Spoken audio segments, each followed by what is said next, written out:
महाविकास आघाडीमध्ये काँग्रेस मोठ्या भावाच्या भूमिकेत सध्या पाहायला मिळते।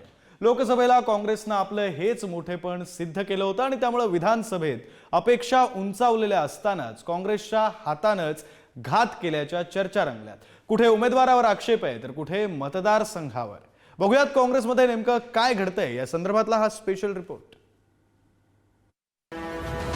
कुठे उमेदवारावर कार्यकर्त्यांना आक्षेप आहे तर कुठे मतदारसंघावर उमेदवाराला आक्षेप आहे। काहींनी जे मागितलं होतं ते त्यांना मिळालं नाही, तर काहींना जे मिळाले ते त्यांनी मागितलंच नव्हतं। हे असे रुसवे फुगवे सध्या महाराष्ट्र काँग्रेसमध्ये चर्चेचा विषय बनलेत। आता हा काय प्रकार आहे सविस्तर बघा।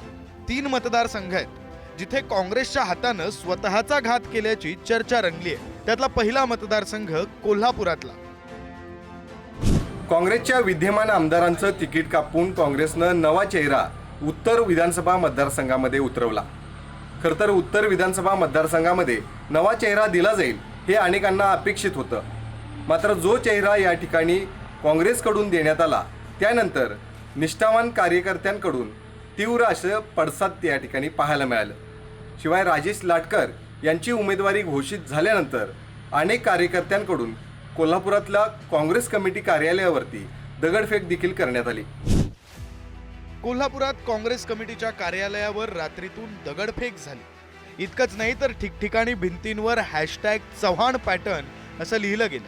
त्यामुळे अर्थातच उमेदवारीसाठी इच्छुक असलेल्या सचिन चव्हाण यांच्या कार्यकर्त्यांकडे बोट गेलं। कार्यकर्त्यांना आणि कोल्हापूर उत्तरमधल्या पदाधिकाऱ्यांचाही प्रमुख आक्षेप हा होता की ज्यांचा धड पक्षात प्रवेशही झाला नाही त्यांना उमेदवारी दिली आणि निष्ठावंतांना डावललं गेलं। पुढं आमची नेत्यांना विनंती आहे, अजूनही वेळ गेलेली नाही, विचार करा। नेते विचार करणार नाहीत ह्याचं पण मला माहिती आहे। मी त्यांच्यासोबत आज नाही तर त्यांच्यासोबत सुद्धा मी गेली 30 वर्ष काम करते। ते निर्णय बदलत नाहीत मला माहिती आहे। तरी सुद्धा तुमच्या माध्यमातून माझी विनंती आहे, तुम्ही पक्षश्रेष्ठींना सांगून यामध्ये उमेदवारीत बदल करावा। एकीकडे कोल्हापूर उत्तरमध्ये बाहेरच्या उमेदवारावरून वाद रंगला असताना दुसरीकडे मुंबईत मनाविरुद्ध उमेदवारी दिल्यानं वाद चव्हाट्यावर आलाय। झालं असं की काँग्रेसचे प्रवक्ते सचिन सावंत यांना उमेदवारी जाहीर झाली। उमेदवारी जाहीर झाल्यानंतर साधारणपणे उमेदवार आनंद व्यक्त करत असतात, पण इथे वेगळं घडलं। सचिन सावंतांनी नाराजी व्यक्त केली। आपण अंधेरी पश्चिमसाठी इच्छुकच नव्हतो असं त्यांनी सांगून टाकलं। नाराजीचा विषय नाहीये। मी बांद्रा पूर्वमधनं उमेदवारी मागितली होती त्या संदर्भात, परंतु दुर्दैवानं ती पक्षाच्या दुर्दैवानं ती सीट शिवसेनेकडे गेली, उद्धव ठाकरे गटांकडे, पक्षाकडे। आणि अंधेरी पश्चिममध्ये मला पक्षानं उमेदवार ठरवला याचा मला आनंद आहे, माझं समाधान आहे।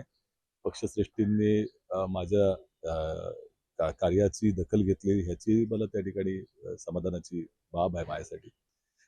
परंतु तिथे स्थानिक लोकांचा थोड्याफार प्रमाणामध्ये नाराजीचा सूर निश्चितपणे आहे। तो गुजराती आणि इतर मायनॉरिटीचा अनेक समाजाचा असा सर्वसमावेशक असा मतदारसंघ आहे। तिथे आमचे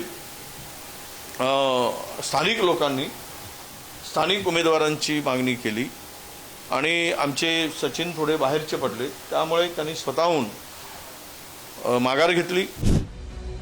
म्हणजेच एकीकडे हा उमेदवार दिला तर तो का दिला म्हणून नाराजी, आणि दुसरीकडे एका उमेदवाराला उमेदवारी दिली तर ती याच मतदारसंघातून का दिली यावरून त्या उमेदवाराचीच नाराजी। महाराष्ट्र काँग्रेसमध्ये हे सगळं सुरू असतानाच सायनमध्ये पक्षानं जो उमेदवार दिलाय त्याच्यावरून उलट-सुलट चर्चा रंगल्यात। सायन विधानसभा मतदारसंघातून भाजपचे विद्यमान आमदार कॅप्टन तमिळ आर सेल्वन यांच्या विरोधात काँग्रेसने गणेश यादव यांना उमेदवारी दिली आहे। गणेश यादव हे तुल्यबळ नेतृत्व नाही असा आक्षेप आता घेतला जातोय। याच मतदारसंघातून काँग्रेसचे रवी राजा, जे 5 वेळा नगरसेवक आणि महानगरपालिकेतील विरोधी पक्ष नेते होते, ते इच्छुक उमेदवार होते। रवी राजा हे काँग्रेस पक्षातून 5 वेळा नगरसेवक राहिले। त्यांनी 5 वर्ष मुंबई महानगरपालिकेत विरोधी पक्षनेते म्हणून सुद्धा काम केलंय। तब्बल 25 वर्षांचा नगरसेवक पदाचा अनुभव आहे। ते सायन कोळीवाडा मतदारसंघात लढण्यास इच्छुक होते, कामालाही लागले होते। उमेदवारी निश्चित मानली जात असतानाच त्यांचा पत्ता कट झाला आणि गणेश यादव यांचं नाव आलं. आता काँग्रेसमधला हा सगळा गोंधळ बघता विधानसभेला काँग्रेस कामाला लागलीये, पण हे काम करताना हातच काँग्रेसचा घात करत नाहीये ना, याचाही विचार वरिष्ठांना करावा लागेल. कारण मोठा भाऊ केवळ जागा वाटपात होऊन चालणार नाहीये. सत्ता येण्यासाठी आणि सत्तेत मोठा वाटा मिळवण्यासाठी काँग्रेसला जास्तीत जास्त जागा निवडूनही आणाव्या लागतील. पण या भोंगळ कारभाराच्या जोरावर ते शक्य आहे का? कोल्हापूरहून शेखर पाटीलसह गुरुप्रसाद जाधव, पुढारी न्यूज. आणि मग कोल्हापूर असो किंवा मग मुंबई, ही सगळी परिस्थिती बघितली की मग काँग्रेसमध्ये नेमकं चाललंय तरी काय, असा प्रश्न हा निर्माण होतोय. वरिष्ठ परस्पर उमेदवारी जाहीर करतायत का, असा सवाल निर्माण झालाय. जाणून घेऊयात प्रमोद चुंचुवार, जे दैनिक पुढारीचे राजकीय संपादक आहेत. आपण त्यांच्याशी बातचीत करूया. चुंचुवार सर, खरं तर ही सगळी परिस्थिती निर्माण झाल्यावर काय तुमची प्रतिक्रिया, काय वाटतंय तुम्हाला, काँग्रेसमध्ये नेमकं काय सुरू आहे? नमस्कार. ज्या पद्धतीने काँग्रेसमध्ये तिकीट वाटप होतंय त्यावरून काँग्रेस पक्षामध्ये सुद्धा अतिशय तीव्र असंतोष उफाळून आलेला दिसतोय. आपण सचिन सावंतचं उदाहरण सांगितलं, कोल्हापूरमधलं राजेश लाटकरांचं उदाहरण सांगितलं.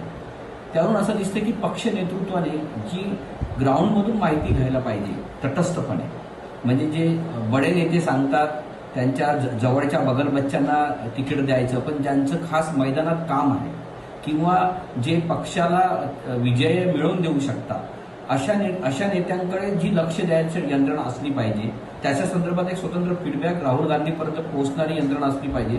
ती यंत्रणा उभारण्यात काँग्रेस पक्ष अयशस्वी ठरला असं दिसतं आणि हे एका अर्थानं काँग्रेसचं शीर्ष नेतृत्व आणि राहुल गांधी यांचे अपयश आहे की आपण उमेदवारी जाहीर केल्यानंतर उमेदवार स्वतः सांगतो की मला निवडणूक लढायची नाहीये, मला हा मतदारसंघ नको होता, तर केवळ औपचारिकता आणि आम्ही आमचा उमेदवार उभा केला यासाठी हे उमेदवार जाहीर केले जात आहेत का, आणि यामुळे काँग्रेसच्या कार्यशैलीबद्दलही काही गंभीर प्रश्न या निमित्ताने उपस्थित होत आहेत.